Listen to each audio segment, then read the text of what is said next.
I don't know if you were with us last night, Fano, but I made a bit of a throwaway comment when we were talking about the burning of the Israeli flag. And the throwaway comment was, I'm going to contact the Free Speech Union and see where they stand on this. So actually about the end of the show last night, so it was 10:30 p.m. last night, I put out this tweet. Hey, New Zealand free speech. Many of us are waiting for you to voice your support for the free speech of the supporters of Palestine who, as part of their freedom of expression and speech, burned an Israeli flag in the weekend. Can you share your thoughts? Free speech for everyone? ? And that's had about 10,000 views to date. And then it got a lot of conversations, people saying that burning of a flag is not free speech, to which the New Zealand Council for Civil Liberties disagrees, which we put up. A whole bunch of chats in there, a bunch of people kind of saying to and against it. It was an interesting chat, yeah? So this afternoon, 6 hours ago, so what's that going to be? 4 o'clock this afternoon, I get tagged by the Free Speech Union. Their freedom of expression protects rights to burn Israeli flag. Now, should we take credit for that? I kind of think it's pretty coincidental that the Free Speech Union did nothing about it, because this happened, I think, on the 27th or 28th, nothing about it. And then when someone asked them about it, all of a sudden they release a statement. Now, you might already be ready for this, but the statement has a bit of a little jab in there. We'll get to that in a second, but I'm just going to read you, especially for the people who are in the audio podcast, I'm going to read you what their press release says, because we're fair here, credit where credit's due. Even if it was maybe a bit late, and even if a pissant little podcast had to force your hand from the bottom of the South Island, they have done what we often criticise them of not doing. They have come out saying, freedom of expression protects the right to burn the Israeli flag. Quote, at recent protests in Auckland denouncing conflict in the Middle East, protesters burned an Israeli flag. This action has been met with some condemnation, and several police complaints have been laid. The Free Speech Union insists that this action must be protected by protesters' right to freedom of expression, says Dr. David Cummin, council member of the Free Speech Union. Freedom of expression allows for ideas and beliefs to be communicated openly without fear of undue constraint. This right should not depend on the validity or justification of the expression. Burning the Israeli flag expresses the strongly held belief of some protesters, and it is their legal right to express that. Likewise, the response by other citizens, commentators, and even senior politicians condemning this action and characterising it as hateful is legitimate, provided such counter-speech does not transcend into attempts to suppress or censor. The Free Speech Union has consistently insisted that we must counter hate as a society, especially hate against minority, racial, or ethnic groups, and it's not the law's role to regulate speech or expression simply because some deemed it hateful. Had hate speech laws been successfully amended as proposed by the government in 2021, it is certain this protest at which Marama Davidson spoke would have fallen afoul of those laws. It is telling that certain advocates for hate speech in the name of social cohesion have recently rediscovered their belief in free speech. It is for unpopular and provocative perspectives that we need free speech and expression, such as burning an Israeli flag. Now they present a hypocritical defence of free speech, but even hypocritical speech must remain free. Censorship does not make us safer. Suppressing opinions and expression which others perceive as hateful stands to inflame the issue further. For this reason, freedom of speech and expression matter more, not less. During times of strong disagreement, anti-Israeli protesters must be allowed to have their say. Now, I would like to speak to this. Yes, please. So, why I often talk about the Free Speech Union being a right-wing mouthpiece is actually echoed in this. And it's echoed in this because what they've done is they've identified how the left are being hypocritical, but they have not identified and will not identify how the right now is doing exactly the same thing. Yes, there are many on the left who called for hate speech laws to be changed, who are now hypocritically supporting what would have been deemed hate speech. However, there are many on the right, and this is what the Free Speech Union has left out, who forevermore have been yelling free speech, free speech, free speech, who are now trying to censor speech around Gaza. So I actually appreciate the Free Speech Union doing this, but it doesn't change my position that they are a psyop for a right-wing position. They've just been caught out and realizing they have to address this, because what they're saying, the left are being hypocritical on this though. Hang on, so are the right. And I'm going to show you an example, a delightful example. Is that receipts, Pat? I've got those receipts from today from my Twitter feed. But before I do that, Chewy, would you like to add anything to our little conversation? Yeah, look, I just want to talk about burning flags a little bit, right? Because, yeah, absolutely, first reaction is, yeah, protesters should be able to burn an Israeli flag. That's absolutely fine. What if it was pro-Israeli people burning a Palestinian flag? What if you were burning a Nazi flag? What if you're burning a New Zealand flag? What if you were burning a trans flag? You know, there's nuance in there. And the more you dial into a particular flag, the harder it gets to really come up with a coherent sort of thing, because you might not like it. Yeah. You know, it can be really weaponized. It can be hugely offensive. And that's the difficulty, right? And if the Free Speech Union were genuine actors, that would be the discussion that we'd be having. Yeah. Because they would be charging into every unpopular speech position that anybody would want to have. They would be defending Nazis as much as they would be defending the most radical, I don't know, communist, let's get rid of billionaires club out there. But they don't. They don't pick their battle. They seem to very much fall, for the most part, on the side of rich white people. Yeah.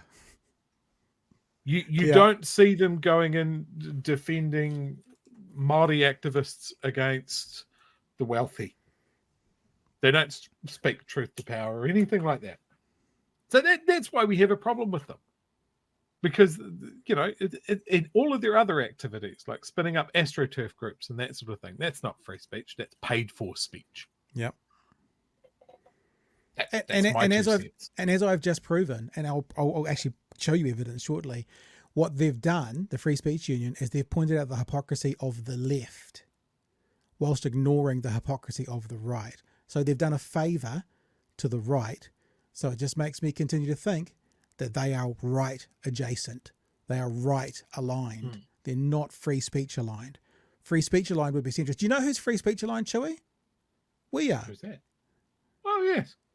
No, honestly, this is the thing, and I saw it in my Twitter feed today, and I'll show you a bit of a comment on that shortly. People go, well, I wonder what these guys would be saying if it was a Palestinian flag being burnt. Well, if you're wondering, why don't you ask us? Because actually, we're very consistent, and we're consistent because we're not really ideologues. Remember, I've told you before about that piece I wrote called Ideology versus Intelligent Debate, and I think we're not ideologues, and so we can go, this is okay here, this is okay here. We do go, Hamas committed an act of terror, as an example at the festival, and Israel is right now committing war crimes. You can hold both positions. And I'm not going to be so arrogant to say I've never been hypocritical, because I'm sure all of us have at some stage. But one of the things that we're able to do is we actually do, there's this old saying, something like walk and chew gum at the same time. And actually what you'll find here is that authentically, what you'll find, in my opinion, in places like the Free Speech Union, is a biased perspective on free speech coming from the right, supporting the right. Yes, they did something today that supported those that would probably have a left-wing perspective, but they did it whilst pointing at the left saying, hypocrites. That's not really supporting the people who are doing it. It's going, you're wrong, but you can have your free speech, but you're wrong, but you can have your free speech. You know, so it's not that. So here, let's have a look at something that happened on my Twitter feed today. So this is that tweet that I put out last night, right? Hey, New Zealand free speech, yada yada yada, waiting to voice your views. So Damien Grant jumps on my one point of clarification. Sure. Just making sure, is that convicted fraudster Damien Grant? I believe that is the case. Okay. He jumped on my Twitter feed and asked if he was arrested. Then it goes on to say, it seems he suffered no harm, so I'm unsure why the Free Speech Union would even need to defend him. So Free Speech Union doesn't need to get involved, right? Going through it. Now, this person says, I'm not sure who this person is, but they say as a member, I wonder if they're a member of the Free Speech Union and they're saying that I have a fair point. Because it says somewhere that they're a member or there's something like that. Damien goes on, someone burns a flag, suffers no harm, isn't prosecuted, there are no cause I'm aware of being harassed, yada, yada, yada, and you critique the Free Speech Union for some undefined failure because it didn't defend a person not being attacked. Oh, here we go. Well, I'm a member, so I can critique all I like. So I'm assuming Critzo is a member of the Free Speech Union saying that I've got a fair point. They go backwards and forwards, and then Damien Grant says, Pat was trolling. So I was stirring shit up. Game recognizes game. Well, but I wasn't. It was actually, maybe it was a troll, but it was still a genuine question. It's like, if you guys are going to be free speech, you should be being free speech. To which I responded, Pat was waiting for the Free Speech Union to do what they say they're all about, and that is support free speech, which often seems to happen when the free speech sits on the right, but they're scarce in their support when it sits on the left, even if they personally disagree with it. Pat was and is looking for consistency. Now, a little bit. So remember what Damien Grant has said. Why should the free speech even get involved? They don't need to get involved. Later on Damien Grant's own Twitter feed, he put up a press release for the Free Speech Union, and he tagged it this. This is why I'm incredibly proud to belong to the Free Speech Union, and even more to count, this is the guy who was quoted in it, as a friend. So the Free Speech Union didn't need to get involved when he was talking to me, but when they did get involved, it was the right thing to do, and he's incredibly proud. Now, here's the hypocrisy bit that I want to show to you. I had no idea Damien Grant belonged to the Free Speech Union. Because on the right, the free speech people have been starting to want to suppress speech. Remember, the Free Speech Union said the left are being hypocrites because the left wanted hate speech laws, and they're now doing things would be deemed as hate speech. I agree. That's hypocritical. I agree. I wasn't, and I don't know how firm you were, Chu. I wasn't for those hate speech laws. I thought they were clunky and poorly written and had big holes in them. I agree, right?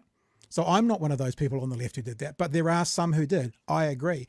However, the Free Speech Union hasn't been saying or didn't say, and those on the right that have been screaming free speech from the rooftops have been seeking censorship based on Gaza. We now know that Damien Grant is a member of the Free Speech Union. A couple of weeks ago on Bomber's show, he said this. Our first panellist is like a poor Mike Hosking, but with far more offensive opinions. The most white cis male columnist at Stuff with an unsurprising opinion on capital gains, the libertarian liquidator. The Cthulhu of capitalism. Damien, all tax is theft. Grant, kia ora, comrade. Welcome back to the studio. Shalom. One word to describe the week, please, sir. Anti-Semitism. We are inundated with anti-Semitism. There is far too much of it, Bomber, including on your website. I'm going to allow that to slide. Really? We can get into it, but I've got a lot of other things to talk about. I'm going to keep coming back to it. Well, you can, and we'll have that discussion at some. You platform John Minto. He's an anti-Semite. I understand this is a very emotional time for you, and I'm going to be very kind. You platform John Minto, he's an anti-Semite. Now, Chewy, to me, maybe he wasn't explicit in saying you shouldn't have platformed it. That sounded like someone who thought to platform someone's views, to give them some kind of free speech because of what they were saying, was wrong. Yeah. And that's an example that we've seen all over the place. So yes, there are many on the left who supported those hate speech laws. I'm not one of them, but there are many on the left who did, who are now participating in things that probably would have deemed hate speech under those laws. But there are many on the right who have been screaming free speech from the rooftops, who are now screaming censorship, please, because we don't like these views about Gaza. And that's the hypocrisy at play. Yeah. And look, I'll freely stick my hand up to that, right? I was very... I agree with what you said about the free speech laws. Yes, there were big holes in it, and then you come into the thing of like, well, who decides what it's free speech and what's hate speech and what's not? And yeah, that's a minefield. But yeah, all it takes is the argument to turn, the discussion to turn. If we're talking about burning flags and that sort of thing, I would love to burn a Nazi flag in front of a Nazi. But then what if that Nazi is burning, an LGBT or trans flag or something like that? Well, shit, I'm not so keen on that, right? But they're allowed to do it. When it comes to flags, there's one thing to remember. Yes, it's a powerful symbol. Does your belief or who you are survive a flag being burned? Yes, it does. I got to say as well, the other part of that conversation that I didn't finish off when I said I wasn't a fan of those hate speech laws personally. I didn't think they were well written. I thought there was lots of issues with them. But equally, from the other side, I'm not a free speech purist or absolutist. Mm-hmm. So remember, those on the right that claim to be the free speech purists, like the Free Speech Union, they have people involved with their organisation, like Damien Grant that we've just shown you, who have been trying to, actively thinking it would be better not to hear these views. So if you're on the far left or the left and you were someone who wanted those hate speech laws and you think they were the absolutely right way to go, that's the equal and opposite from someone who's on the right and who thinks that speech should never be impinged upon. That's the Free Speech Union. That's some people on the far left. Both of them have had an opportunity to be hypocritical in this current conversation. Both of those groups have had members who have been hypocritical, but the Free Speech Union only chose to point out those on the left being hypocritical. That's why I will still happily put them as a right-wing psyop, Chewy. Yeah, no, absolutely. No disagreement from me at all.